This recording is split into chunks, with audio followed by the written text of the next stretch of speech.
بہت سے دوست یہ سوال پوچھ رہے ہیں کہ استغفار کے فوائد حاصل کرنے کے لیے ہمیں کب تک استغفار کرنا چاہیے، یعنی کہ ہم یہ عمل بڑے شوق و جذبے کے ساتھ دن و رات کر رہے ہیں، مگر ایک الجھن ہے، سمجھ نہیں آ رہی کہ کتنے دن استغفار کرنے سے اس کی برکات حاصل ہو سکتی ہے۔ تو انشاءاللہ آج ہم قرآن و حدیث کی روشنی میں اس سوال کا تفصیلی جواب دیں گے۔ یہ بہت اہم ویڈیو ہے، اس لیے آخر تک ضرور دیکھیں۔ پیارے دوستوں، سب سے پہلے تو اگر آپ استغفار کرتے ہیں تو آپ کے لیے خوشخبری ہے۔ جو بندہ استغفار کرتا ہے اسے اللہ کا شکر ادا کرنا چاہیے، کیونکہ وہ ایک ایسا عمل کر رہا ہے جو اللہ کو بہت محبوب ہے، اور اس کی توفیق اللہ کی مرضی کے بغیر نہیں مل سکتی۔ استغفار کی توفیق مل جانا بہت بڑی خوش نصیبی ہے۔ یہ خوش بختی ہر کسی کو نصیب نہیں ہوتی۔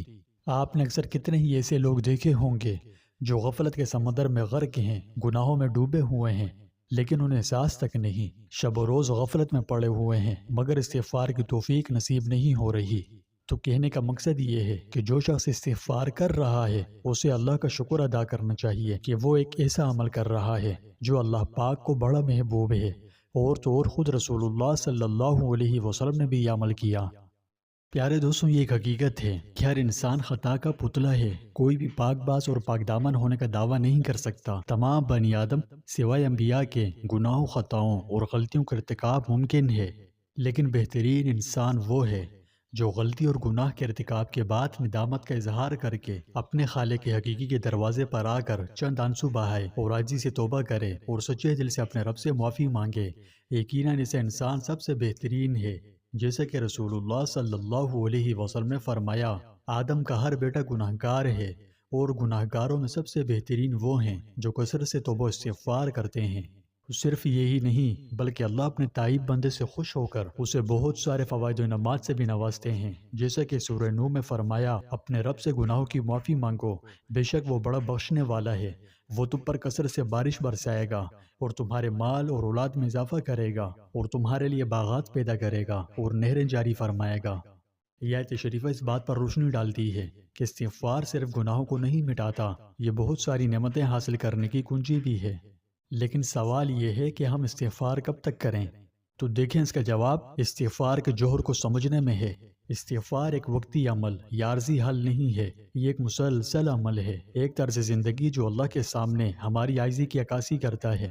یوں سمجھیے کہ نبی کریم صلی اللہ علیہ وسلم اللہ کے بعد سب سے افضل ترین ہستی ہیں۔ آپ گناہوں سے پاک و صاف ہونے کے باوجود دن میں 70 دفعہ سے زیادہ اللہ سے توبہ استغفار کیا کرتے تھے۔ اب ذرا سوچئے کہ جب حضور صلی اللہ علیہ وسلم نے استغفار اتنی کثرت سے کیا تو ہم تو گناہوں کے سمندر میں غرق ہیں، تو ہمیں کتنا زیادہ کرنا چاہیے؟ تاہم استغفار کے فیض و برکات سے مستفید ہونے کے لیے ضروری ہے کہ پابندی سے عمل کریں، بلا ناغہ روزانہ استغفار کرتے رہیں، کیونکہ اللہ ان لوگوں سے محبت کرتا ہے جو بار بار اس کی طرف رجوع کرتے ہیں۔ آپ صلی اللہ علیہ وسلم نے فرمایا، جو استغفار پر ثابت قدم رہے گا، اللہ اس کے لیے ہر تنگی سے نکلنے کا راستہ، ہر پریشانی سے نجات دے گا، اور اسے ایسی جگہ سے رزق دے گا جہاں سے اسے گمان بھی نہ ہو۔ تو پیارے دوستوں، آپ استغفار کو اپنی روزمرہ کی زندگی کا باقاعدہ حصہ بنا لیں، خود سے ایک ہدف مقرر کریں، اور روزانہ جس قدر آپ سے ہو سکے خوب کثرت سے استغفار کا ورد کیجیے۔ استغفار کے ساتھ ساتھ نماز، صدقہ و خیرات، ذکر و اذکار اور دیگر اعمال بھی کریں، اور سب سے اہم چیز کہ صبر رکھیں، کیونکہ صبر ایک طاقت ہے۔ صبر کرنے والے پر شیطان کا کوئی حربہ کام نہیں کر سکتا۔ جیسے کہ بعض لوگ کہتے ہیں کہ میں کئی دنوں سے استغفار کر رہا ہوں لیکن میرے مسائل اب بھی حل نہیں ہو رہے، یا میں فلاں پریشانی میں مبتلا ہوں اور پریشانی دور نہیں ہو رہی، یا مشکلات سے نجات نہیں مل رہی، یا رزق کی تنگی ہے، وغیرہ وغیرہ۔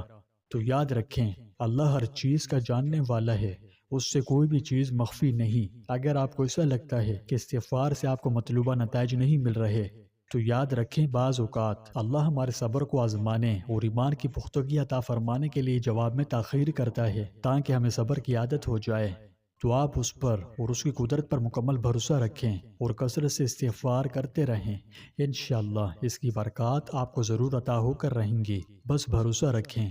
لیکن کچھ عام غلطیاں بھی ایسی ہوتی ہے جو استغفار کی قبولیت میں رکاوٹ پیدا کرتی ہے، جن کی وجہ سے ہم لمبے ٹائم سے استغفار کر رہے ہوتے ہیں مگر ہمیں فیض نہیں ملتا۔